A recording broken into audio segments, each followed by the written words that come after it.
CHRONOS, a techno-thriller in 10 episodes, written by William Hearn.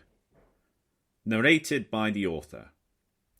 Episode 8, Collins. Chapter 42, Early Sunday Evening. It's just past 6 p.m. and I'm sitting in the bar of the Westmoreland Hotel, nestled amongst the Cumbria moorlands of northern England, just off the M6 motorway. I'm nursing a beer, waiting.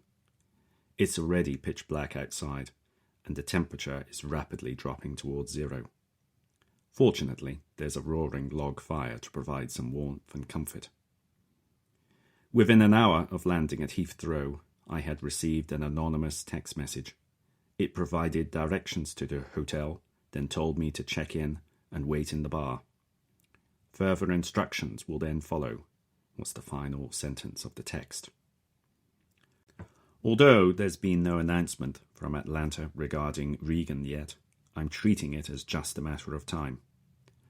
I made as large a cash withdrawal as I could from my bank account this morning, and then threw away all my credit and debit cards. Sooner or later, the authorities are going to be looking for me, and I want to make it as hard as possible for them to follow my trail. Ultimately, I will have to come forward and clear my name. However, I need to rescue Max, Fazer, and Mina first. Their safety comes before everything else. The bar is quiet at this hour. Aside from the barman, all I have for company is the Christmas tree. To keep myself entertained, I look up the corridor towards the reception desk and watch the steady stream of guests checking in for the night. I see a couple of families heading off towards their Christmas holidays. I see businessmen and women, all smart suits and elegantly coiffed hairstyles, en route to last-minute sales meetings before the Christmas shutdown. One couple stands out, as they can barely keep their hands off each other, despite their business attire. He's in his late 50s, his hair entirely silver. She's quite a bit younger, perhaps in her early 40s. He's wearing a wedding ring. She's not. As they check in, I watch as the clerk asks for a form of payment for the booking. I see the man reach to his back pocket, no doubt for his wallet and credit card. Mid-reach, though, he pauses, and his hand moves over to his smartphone instead. He waves his phone over the payment sensor. I have little doubt that he's just chosen to use Cube, trusting that its promised anonymity will avoid any awkward conversations back at home about items appearing on his credit card bill.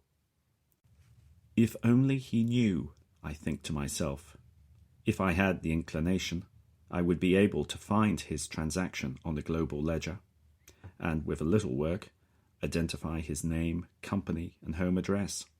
If I took a few photos right now, I'd have a nice little blackmail opportunity to threaten him with. A man enters the hotel and looks around. He's wearing a woolly hat, a thick winter jacket, climbing trousers, and walking boots. He looks like he's been out hiking on the moors. He spots me and strides over. "Mr. Jenkins?" he asks. I nod, slightly nervously. I'm suddenly fearful that he might be a policeman, come to arrest and deport me back to America. "Can I see some ID to confirm that?" he asks. I scrabble for my wallet and pull out my driver's photo license. He takes it, examines it, and returns it to me. "Right, if you come this way," he gestures, pointing to the exit to the car park. "Do I need to bring anything?" I ask. The man points at my laptop bag. "Just that," he answers. I get up and we head out of the hotel. The night is cold and still.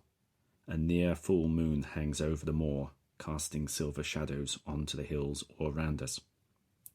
"Which one is your car?" the man asks. I point at the small Ford that I had rented just 6 hours earlier.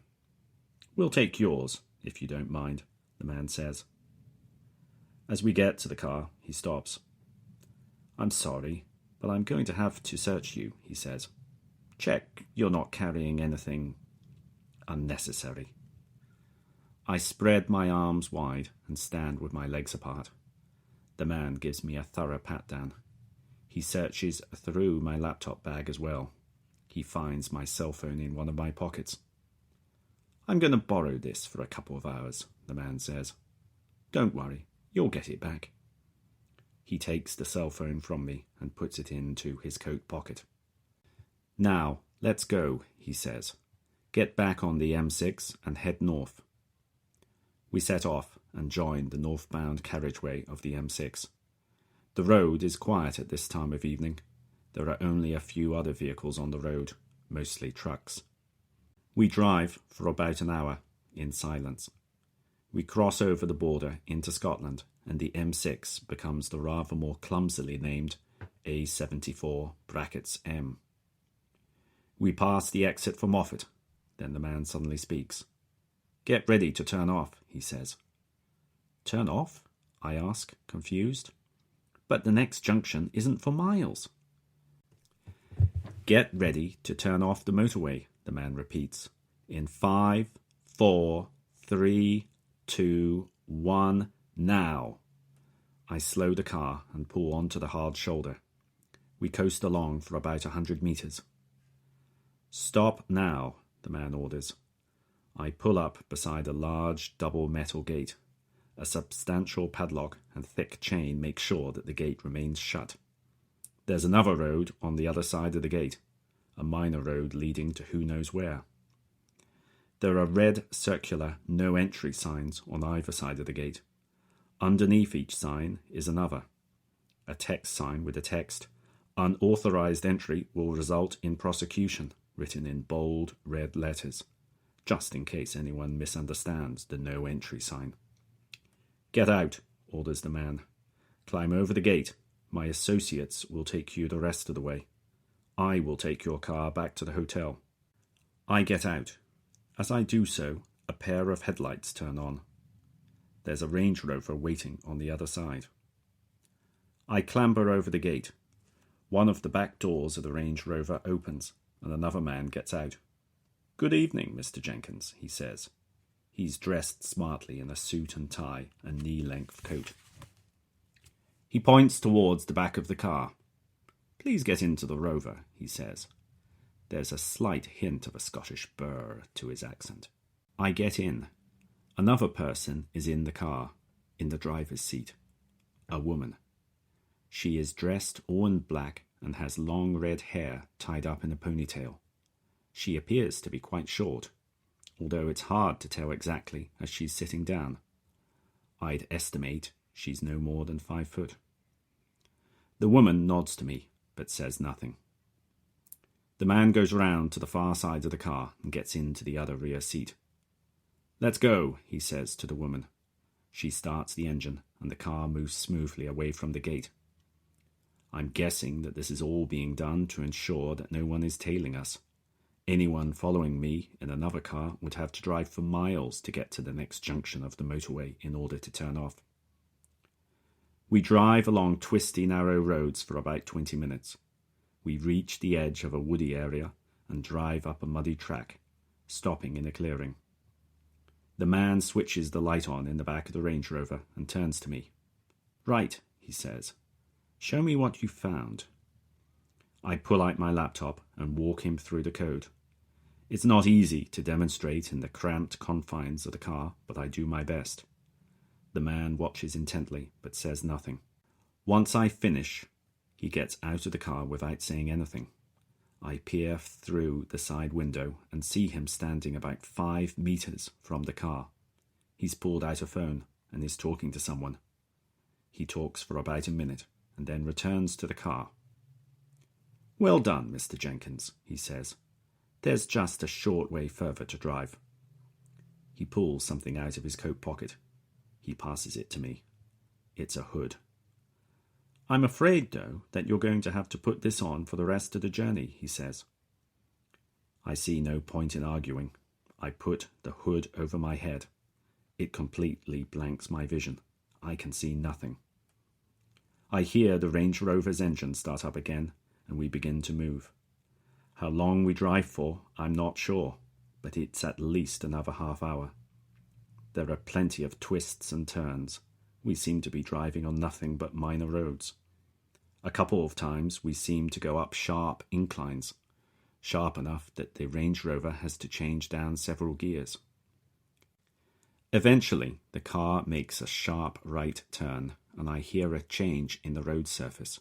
We're no longer on tarmac. It sounds like gravel. The car drives on for a minute or so and then comes to a halt. From outside, I hear the whir of an electric motor. It stops, and the car moves forward a couple of meters. Then it stops, and the engine falls silent. I hear the whir of an electric motor again, this time from behind the car. I feel a tap on my shoulder. "You can take the hood off now," the man commands. I pull the hood off my head. A rush of light hits my eyeballs. The car door beside me is opened. I'm helped out of the car, still blinking to adjust my eyes. I'm in some kind of garage. It's large. There's easily enough space to fit 3 cars, though the Range Rover is the only car in it. A couple of doors lead from the garage, but both are closed. An expensive-looking mountain bike hangs from one of the walls. A set of workbenches line one of the others. A child's tricycle is parked in a corner. I get the distinct feeling that I'm in a family home somewhere. There's a clock on the wall showing the time. It's just past 9. We must have been driving for well over an hour. One of the doors opens and a man walks through. He's dressed in a casual shirt and tweed jacket, plus a pair of blue jeans. He's wearing, somewhat incongruously, a pair of blue fuzzy slippers on his feet. He's in his mid-40s, I'd estimate, judging by the receding hairline. He, too, was in the restaurant photo. "Good evening, Mr. Jenkins," the man says. "I'm sorry for any inconveniences you've suffered coming here. Rest assured they were absolutely necessary. My privacy is something that I have to take very, very seriously." Chapter 43. "Are you Collins?" I ask. "I've so much that I'd—" The man holds up his hand to cut me off. "No questions," he says curtly. "Right now, I will be the one doing the asking. Afterwards, perhaps, there'll be time for your questions." From his manner and tone, I get a strong sense of academia. Is he a university professor? Or perhaps was? Though I find it hard to imagine that a university salary would pay for such a large house, if the scale of the garage is anything to go by. "Tell me about your discovery," the man says. "It's the cube address generation function," I say. "It's been compromised, so that machine IDs are embedded into every address created." The man turns to the woman who drove me here. "Ruth, bring me my laptop, please," he says. She leaves the garage through one of the doors and returns a few minutes later with a large notebook computer. She places it on a table at the side of the garage. The man goes over to the table, opens the computer up, and launches a couple of applications. He then swivels the laptop round to face me. "Show me, please," he asks. I take a look at the screen of the laptop. He's opened the cube source code within the Eclipse software development tool. I run the cube address creation code from within the debugger and step through it line by line. I take care to show the contents of all the variables being used, as well as what's on the stack. "This code is virtually unchanged since the source code was first made public," I tell him. "Most of the rest of the cube source code has been rewritten at some time or another, but this has been left untouched since day one." The man watches the screen intently. As we get to the part where the stack pointer gets reset to be 6 bytes lower and feeds partially the wrong data into the base 58 function, he whistles softly under his breath. "Corruptio optimi pessima," he says, very quietly to himself. "It gets worse," I tell him. I pull out my own laptop and open a file. I've written some software to decode the machine ID from each cube address, I tell him. I can then cross-reference the machine IDs against those in a US government database named Typhoon. Using this, I was able to generate this list of cube addresses and their owners. He leans in to read the contents of the file and breathes in sharply at what he sees. And there's more, I continue. I load the global ledger into one massive spreadsheet and then highlight the cube addresses embedded within it. As this defect has been in cube since day one, I can go through the entire ledger looking for matching machine IDs and link together all of the cube addresses that belong to the same user. So even in cases where I don't know the identity of the person, I can at least gather together all of their transactions. I click a macro button on the screen, and the spreadsheet reorders itself. The cube address is grouped by particular machine ID. With all of this information, I should be able to find something that identifies the user, I say. In summary, Cube's much lauded anonymity is nothing more than an illusion. The man wipes his head wearily. Thank you, Tom. I've seen enough, he says to me. I guess it's time that I introduce myself. I'm Peter Collins. I was one of the creators of Cube. He offers me his hand, and I shake it. Let's go talk somewhere more comfortable, Collins says. He opens one of the doors and leads me up a short flight of steps. I find myself on the ground floor of a large family home. He leads me along a corridor and into an open-plan living room area. Through a door, I spot a spacious, modern kitchen. 3 of the 4 walls in the living room are floor-to-ceiling glass. A sliding glass door leads out onto a balcony. Beside the door is an expensive-looking telescope mounted on a tripod. In one corner is a large Scots pine Christmas tree, the lights on it twinkling brightly. A stack of neatly wrapped presents are piled underneath. Outside, I see nothing but blackness. I am certain that we're a long way from any other habitation. Collins gestures to me to sit down on a sofa. He heads over to a side cabinet. Can I get you a drink? He inquires. Beer? Whiskey? Brandy? Just a glass of tap water, please, I say. I really need to keep a clear head right now. Probably wise, says Collins. He disappears into the kitchen and returns a moment or two later with 2 glasses of water. He hands one of them to me. He then slumps down onto the other sofa. I have to say that I'm shocked by what you've just shown me, he says, shaking his head in disbelief. I never imagined that something as serious as this could have been deliberately inserted into the Cube codebase, or have gone undetected for so long. Great care was taken to hide it, I tell him. So even if it was detected, it would have been thought to have just been an innocent mistake.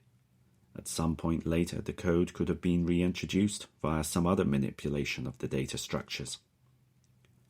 And you're certain that it was Chuck Regan who wrote the code? He asks. Well, he claimed to me that he'd never touched that module, but there were comments in it that appeared to have been written by him.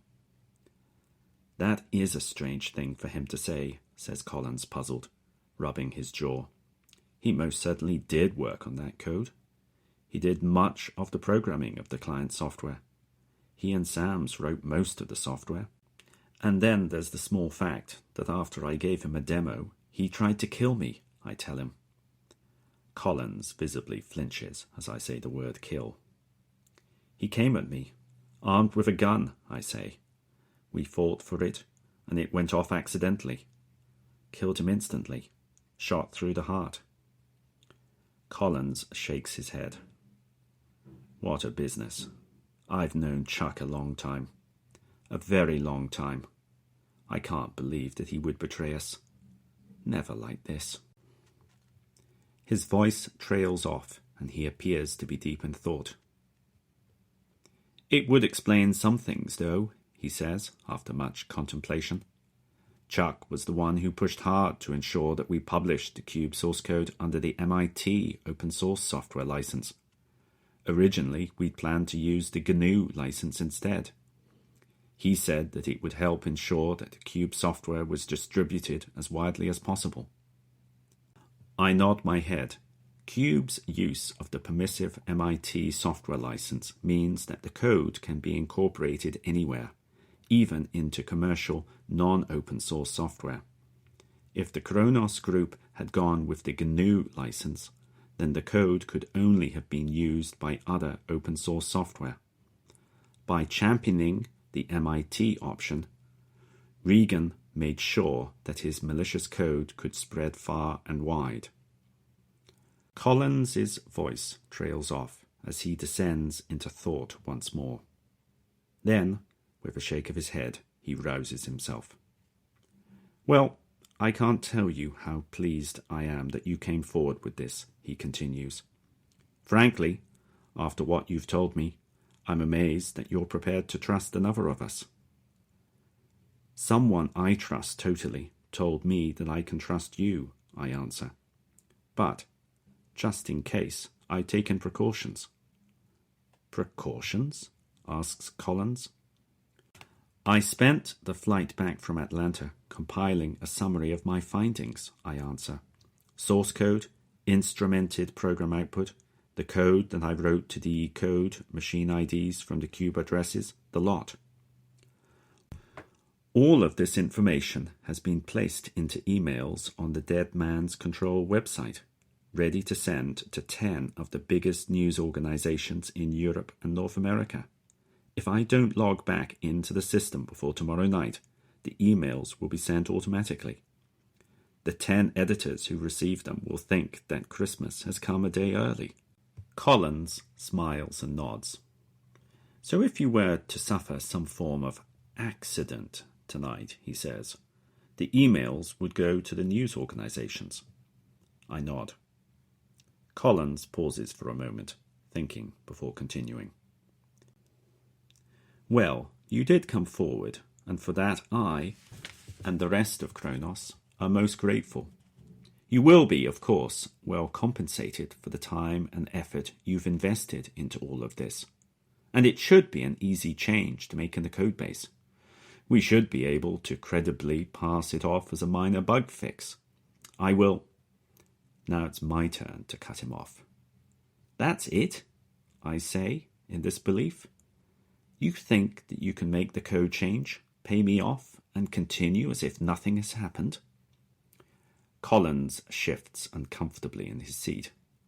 Well, we do have to fix the codebase, he says. That should be the least of your concerns right now, I say, my voice rising in volume. 7 people are dead because of this so far, not including Regan and my friend. Collins interrupts me, shocked. 7 people? Dead? Yes, I tell him.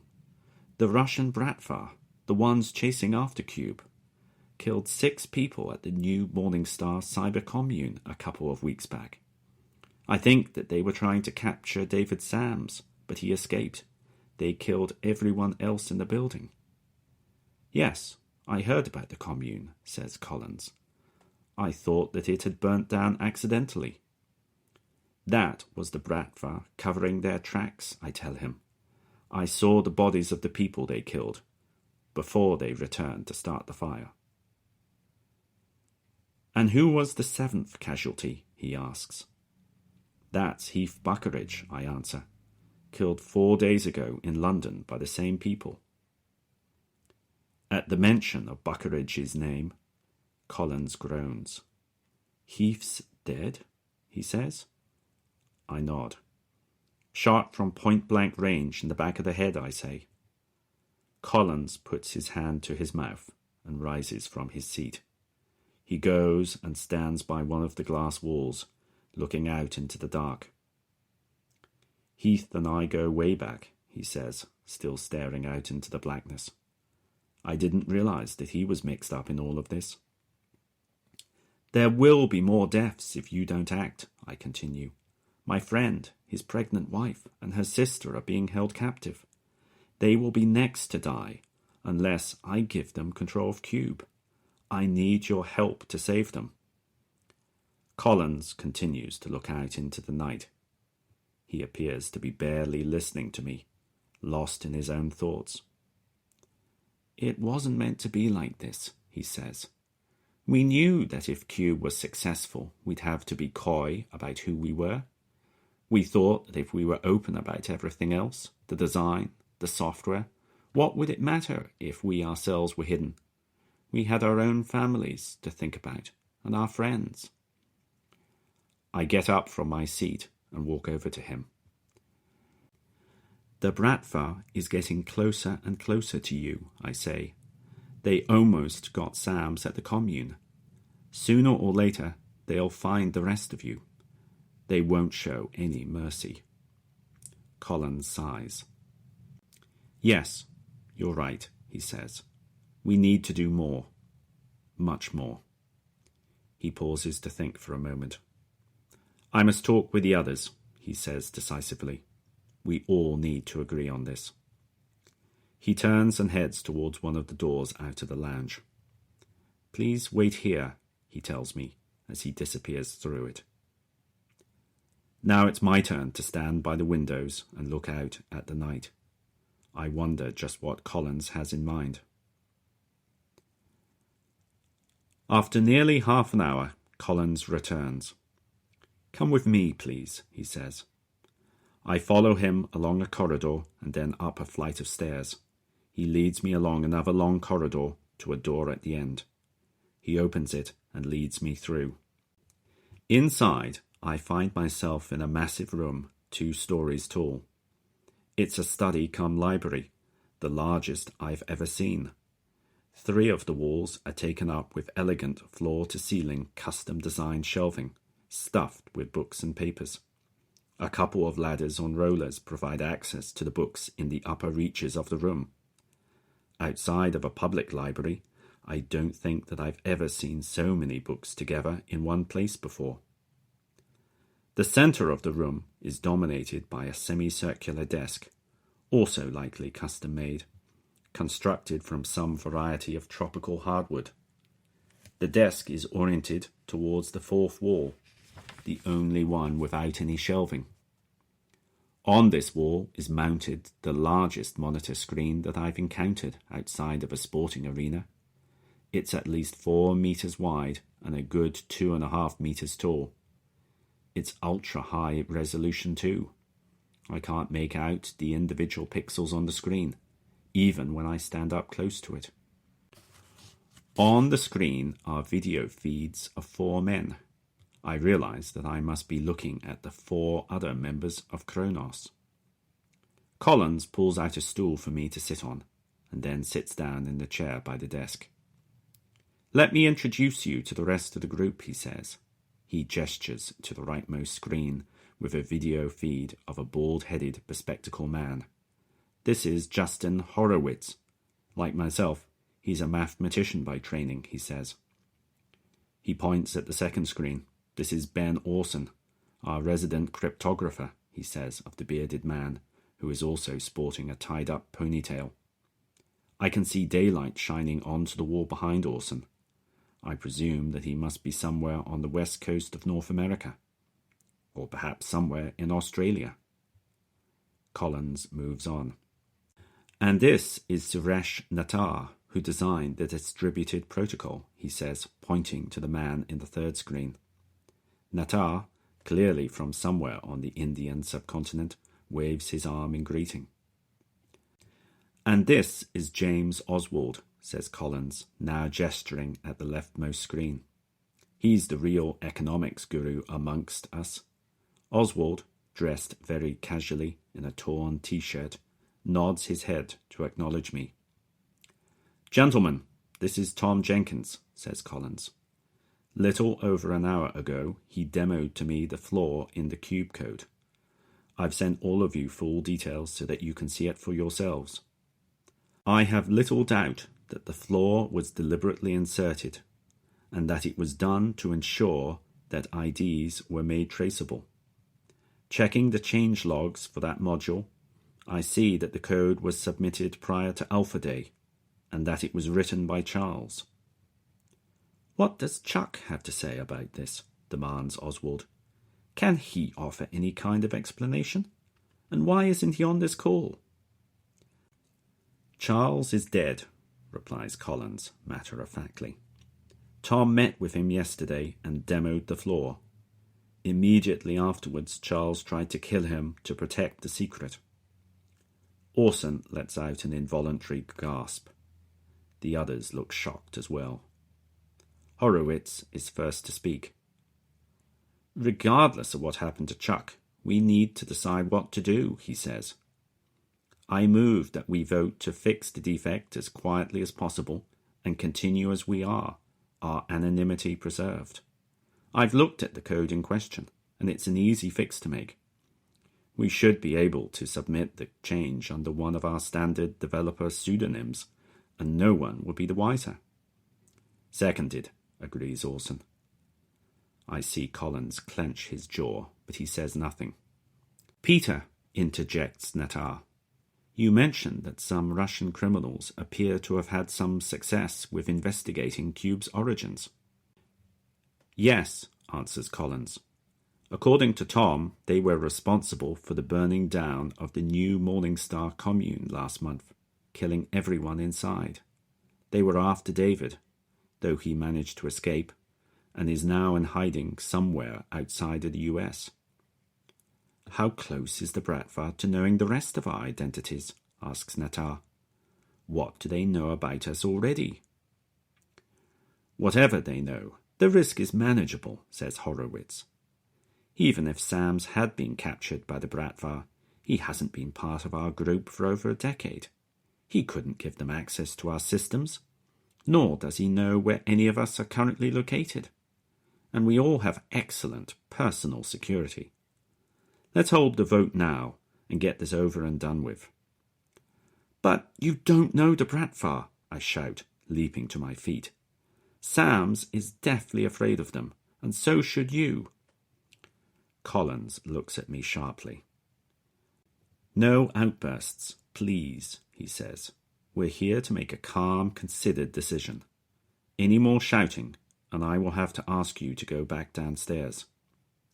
I blush at his admonishment, suddenly feeling like a petulant child being scolded by a grown-up. I sit down again. I'm sorry, I tell him. It's just that I've met Christoph and the others who are after Cube.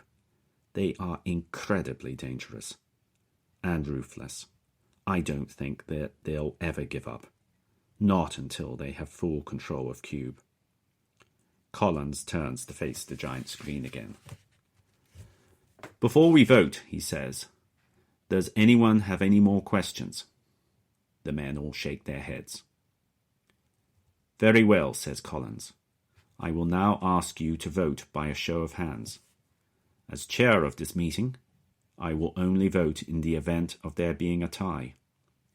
Whatever we decide, we must all agree to respect the decision. With only 5 of us left, we cannot afford anyone to quit now. All those in favour of us fixing the defect and continuing as we are, raise your hands now. Horowitz and Orson immediately put up their hands. After a moment's hesitation, so does Oswald. And all those against? Asks Collins. Natar raises his hand. Well, that's decided then, says Collins, though I think that I detect more than a little disappointment in the tone of his voice. We fix the problem in the code and stay as we are. Suddenly, all prospect of saving Max and Phaser feels very remote. You can't just pretend that this is all going to go away, I protest, springing again to my feet. More people will die. Tom, I told you before, no more outbursts, says Collins. I'm going to have to ask you to leave the room while we conclude our discussions.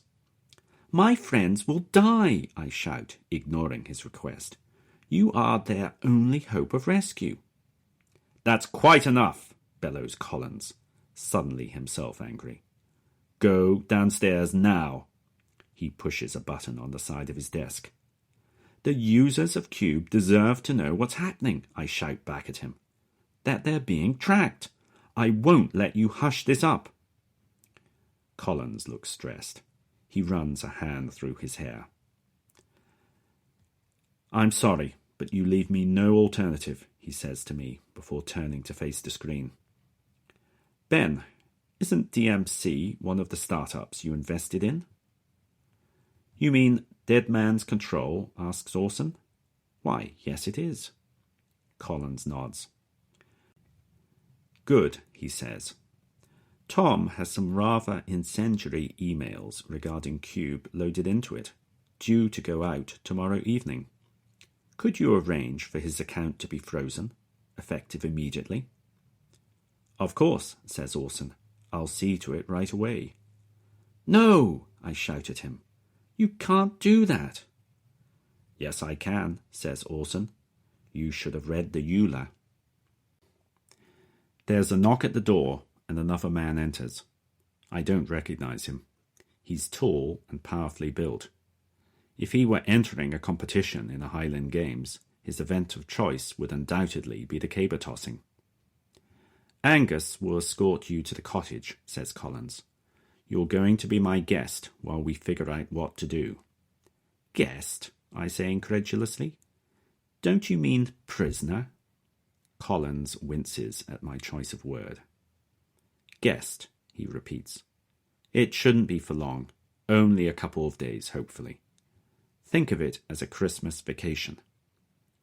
Angus takes my arm and leads me from the room. Chapter 44. Angus leads me down the stairs, through the lounge, and into the kitchen. Like the rest of the house, the kitchen is spacious, modern, and immaculately clean. He picks up a large battery-powered lamp that is sitting on one of the counters, turns it on, and leads me outside through a side door. Outside, I'm immediately struck by how fresh the air smells. I've lived all my life in the southeast of England, and so I'm pretty much inured to the air pollution in London and its surrounds. It's only when I go somewhere where the air is much cleaner that I notice it. The second thing I notice is the night sky. It's a clear night, cold, with a thin moon nearly waned. It's very dark, and the sky is alive with stars. It's like a photographic negative of a Jackson Pollock painting. I've never seen so many stars before in my life. This way, sir, says Angus, gesturing with his lamp for me to follow. He walks ahead of me along a path and on to the main driveway. I feel the crunch of gravel underneath my feet. We walk for no more than 5 minutes along the driveway before arriving at a small bungalow. Angus unlocks the front door and leads me inside. I find myself in a short hallway, with a kitchen on one side and a lounge on the other. At the back of the house is a small bedroom and a toilet/shower room. You'll be sleeping here tonight, says Angus, gesturing towards the bedroom, in a tone of voice that indicates that the matter is not up for debate. I'll be in the sitting room, so if you need anything, just knock. He leaves me in the bedroom and closes the door. I hear a key turn in the lock. I survey the room. There's not much to see. There's a single bed, made up along one wall. A wardrobe dominates another. There's a small window on the third wall, but when I examine it, I see that outside of the window are bars. I'm not going to be able to use that to escape. An escape to where? I think to myself. I don't even know where here is. I slump onto the bed. I failed. There's no other way of describing it. I haven't been able to convince CHRONOS to help me, and without them, I have no way of rescuing Max and co. All my hard work, all the discoveries I've made, will count for little if I cannot save them. Despite my situation, I find myself yawning. I've had barely any sleep in the past 5 days, and my body is crying out for rest. I tell myself that things may seem better in the morning when I've rested. Perhaps I'll be able to think of a plan then that will save Max and Phaser. I take off my shoes and rest my head on the pillow. Oblivion soon follows. The next thing I know is that there is daylight. I raise my head from the pillow. Daylight is streaming through the window from outside. I was so tired last night that I forgot to pull the curtains before lying down. There's a knock at the door. "Come in," I say. The sound of a key turning is followed by the door opening. Collins appears. "Good morning," he says, with somewhat forced cheeriness. "Is it?" I ask. Collins coughs nervously. "Well, last night wasn't us at our finest," he admits. "Give me some time and we'll figure something out." "How much time do you need?" I ask. "Let's have some breakfast," he says, appearing to ignore my question. "Come through to the kitchen when you're ready." He leaves. I get up and stretch. I wonder what the time is and how long I've been asleep for. Judging by the height of the sun in the sky, it's at least 10 in the morning. I go to the bathroom for a shower and a shave. The bathroom cabinet contains hygiene supplies for both male and female guests, I note. Then I put my clothes back on and go through to the kitchen. Collins is there, hovering over the cooker, frying pan in hand. "I hope a fry-up is okay for you?" he asks.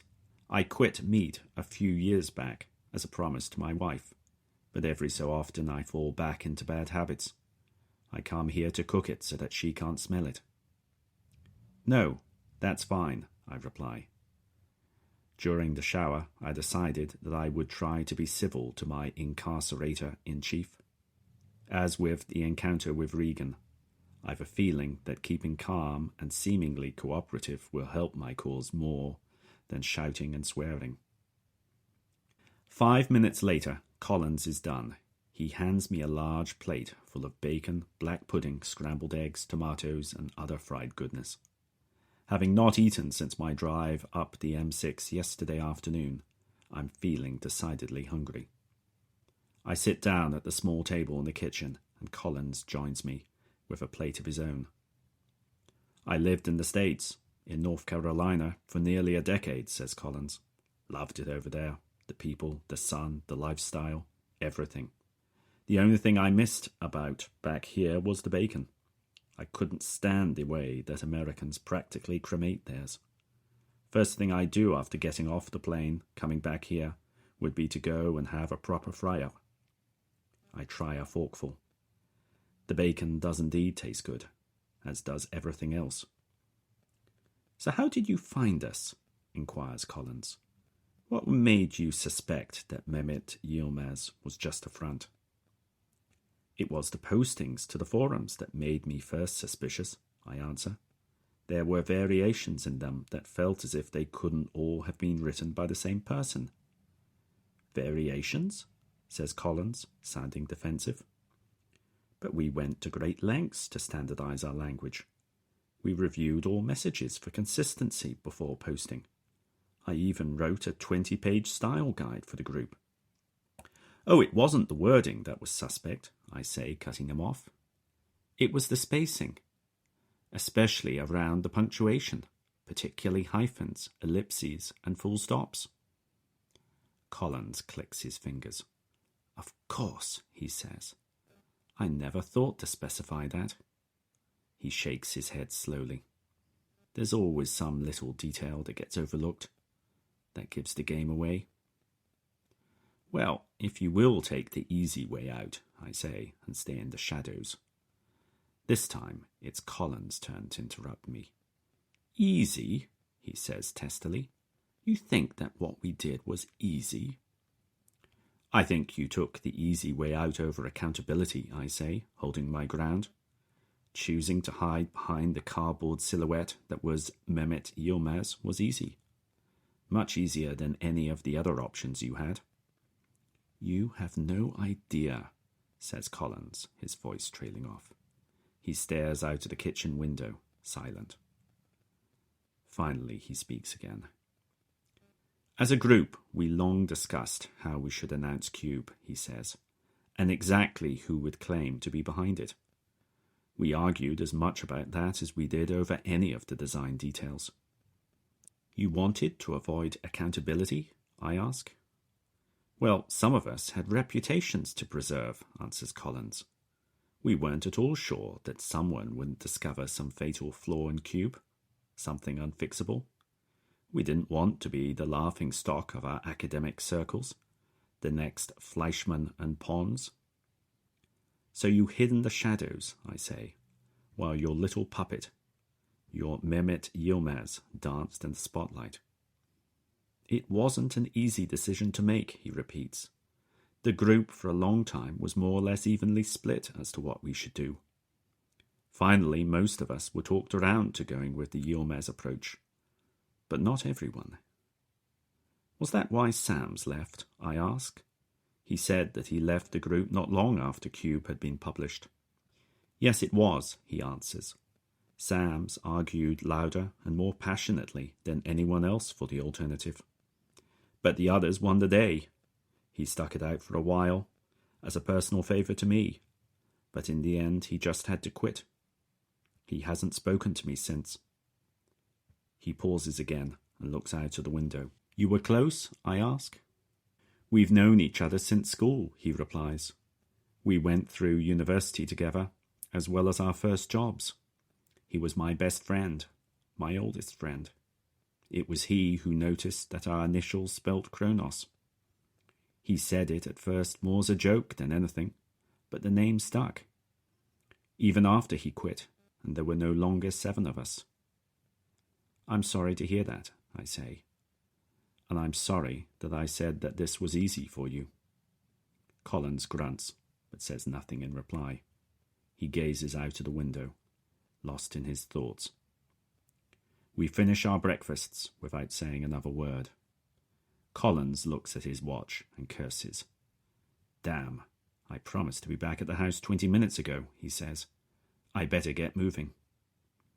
Do you mind if I go for a walk, I ask, or am I under house arrest? Collins shakes his head. No, by all means. We put on our jackets and head outside. It's a beautiful day with the sun shining in a near cloudless sky. The air is crisp, not far off freezing. Despite the sun, there's still evidence of a heavy frost last night, whitening the ground all around.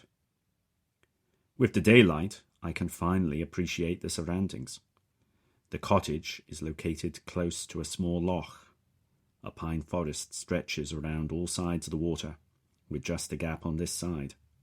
Beyond the forest loom a couple of hills, their high peaks speckled with early winter snow. It's postcard picturesque, if anyone sends postcards anymore. This is quite a view, I say.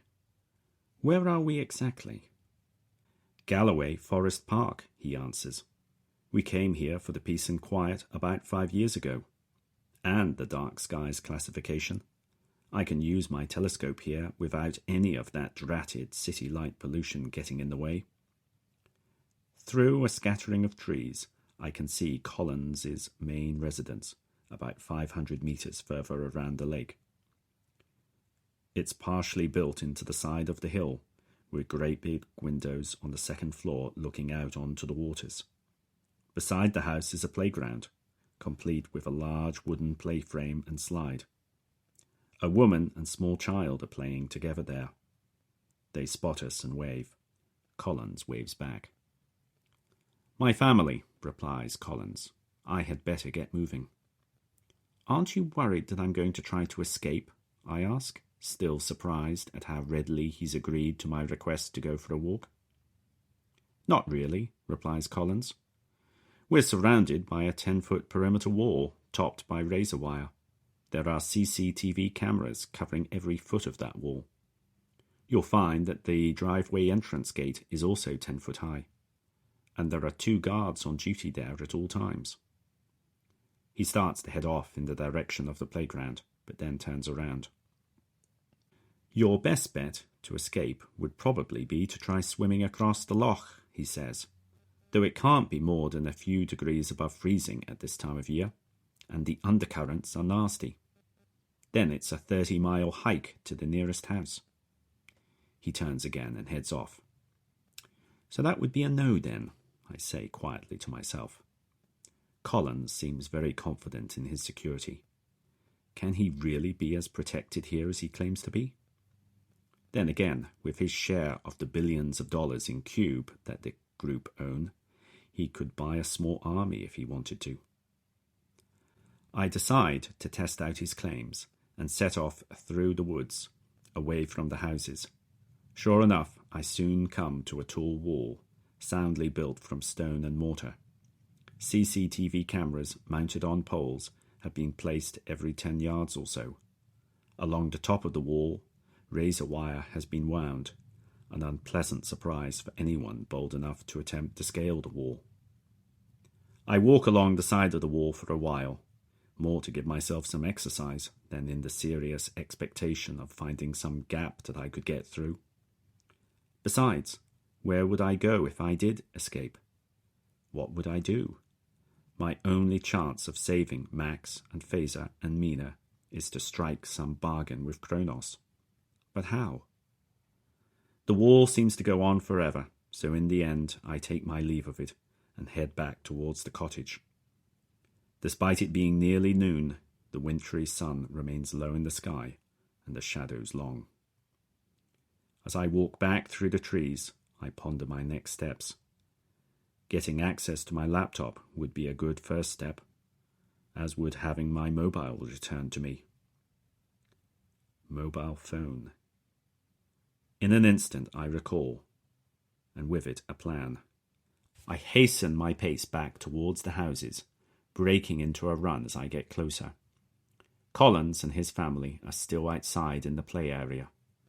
I wave to them, and he comes over. "Video conference," I say, panting. "I want to talk again with the rest of CHRONOS." Collins looks at me askew, but he refrains from asking me what I have in mind. Instead, he simply says, "I'll get the others together." 5 hours later, I'm pacing the lounge in Collins's house nervously. Collins has been upstairs for the past hour, arranging the video conference and talking one-on-one with the other CHRONOS members. Finally, Collins leans his head around the door. "We're ready," he announces. I follow him upstairs and into the study/library. Collins turns to the large screen on the wall. "Thank you, gentlemen, for getting together again at short notice," he says to the 4 men on the screen. "Tom asked to address us all one more time, and I think that we owe him that, after all that he has been through." He turns to me. "The floor is yours," he says. I turn to face the screen and take a deep breath. It's now or never. "First of all, I must apologize for my outburst yesterday," I say. "The past week has been, well, let's just describe it as eventful and leave it at that. I was tired, beyond tired to be perfectly honest, but that's no excuse for how I acted towards you all. I am sorry. I truly believe that Cube will come to be seen by historians as one of the great inventions of the 21st century. It has radically changed our world, both in ways expected and ways that couldn't possibly have been predicted. A decentralized electronic currency that could be trusted and yet still protect anonymity was thought by many to be impossible. All of us who use it owe you a huge debt of gratitude for your ingenuity in creating it. The technologies of the digital age have made it possible for inventions to be developed and released without the creator or creators being identified. I can't imagine how Henry Ford could have released the Model T anonymously, or Wozniak and Jobs the Apple computer. But just because something is possible does not mean that it is the right thing to do.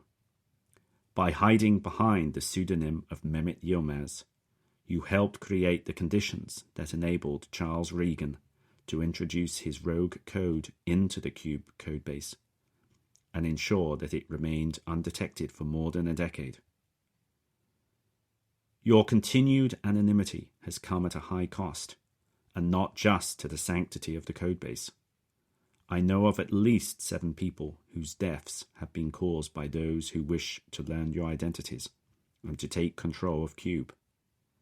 Even as we speak tonight, my best friend, his pregnant wife, and her sister are all being held captive by these ruthless people.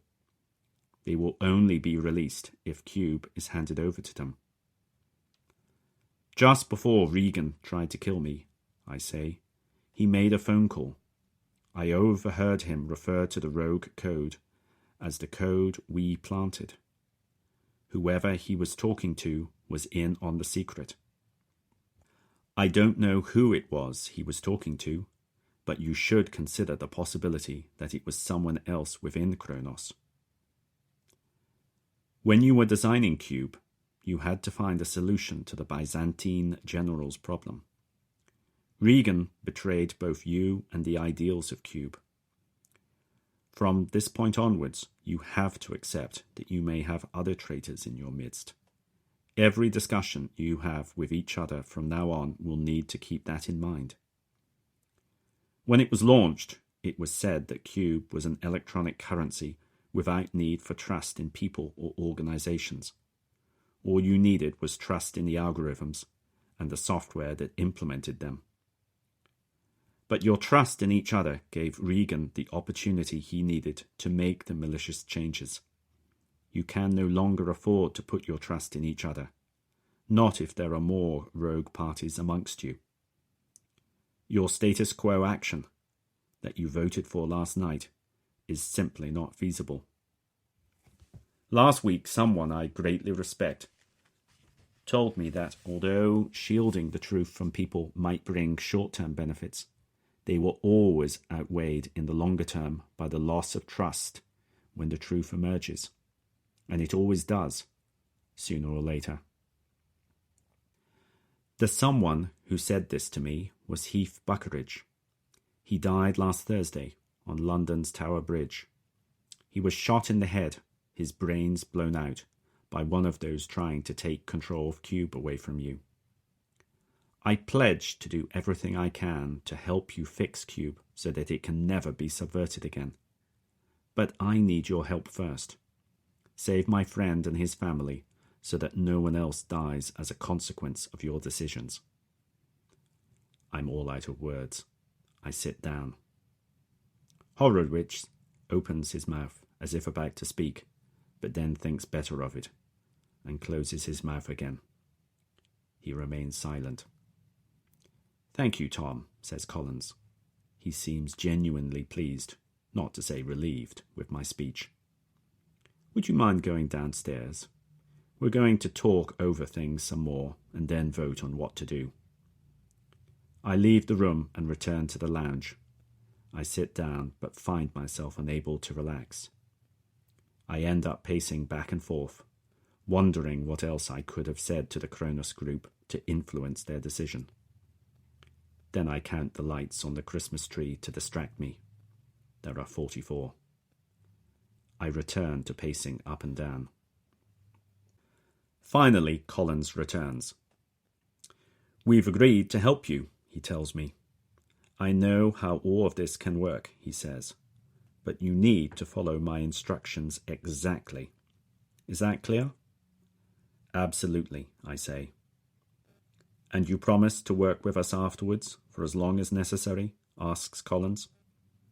"Yes, for as long as you need," I answer. "Right," says Collins, sitting down again.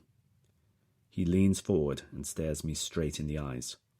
This is what we're going to do. We talk for nearly an hour, going through Collins's plan. Just as we're wrapping up, we're interrupted by Ruth, my driver from the previous night. "I'm sorry to disturb you," she says in a soft Scottish lilting accent, "but you really should see this." The tablet that she's holding is displaying the front page of one of the major news websites. "International Manhunt Launched" is the top headline. Underneath it are 2 photos, one of Regan and one of me. Collins turns to me. Looks like you're a fugitive now, he says. That was episode 8 of CHRONOS, written by William Hearn and narrated by the author. For more information about this novel, including how to obtain an ebook or printed hardback copy, please visit the website at chronosthenovel.com. This audio recording is licensed under the Creative Commons Attribution Non-Commercial Share Alike 4.0 International License.